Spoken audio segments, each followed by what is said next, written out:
পার্শ্ববর্তী দেশ ভারত, আমরা তাকে বন্ধু মনে করলেও তার আচার আচরণ সম্প্রতি এতটাই বৈরী যা ভাষায় ব্যাখ্যা করা মুশকিল। সে বাংলাদেশের মানুষকে সেই দেশ বন্ধু হিসাবে মনে করে না। হাসিনা এবং আওয়ামী লীগ ছাড়া, হাসিনা এবং আওয়ামী লীগই তাদের বন্ধু। নিজের স্বাধীনতা, নিজের সক্রিয়তা, নিজের জাতীয় বৈশিষ্ট্য রক্ষা করার জন্য বারে বারে বিদ্রোহ করেছে, বারে বারে তারা বুকের রক্ত ঢেলে দিয়েছে। সর্বশেষ ৭১-এর মুক্তিযুদ্ধে সশস্ত্র যুদ্ধের মধ্যে তারা স্বাধীনতা অর্জন করে।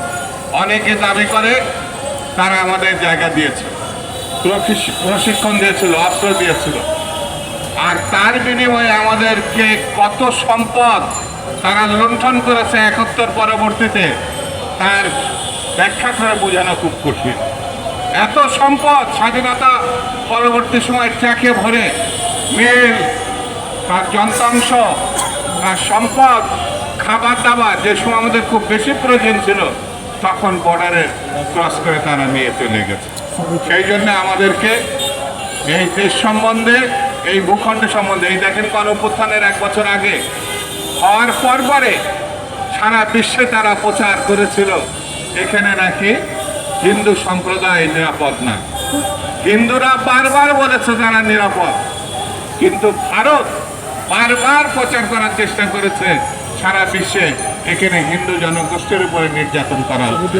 কিন্তু ১ বছরের মধ্যে এটা প্রমাণিত হয়েছে এই দেশের মানুষ, হিন্দু, মুসলিম, বৌদ্ধ, খ্রিস্টান, সবাই শত শত হাজার হাজার বছর থেকে পাশাপাশি বসবাস করছে।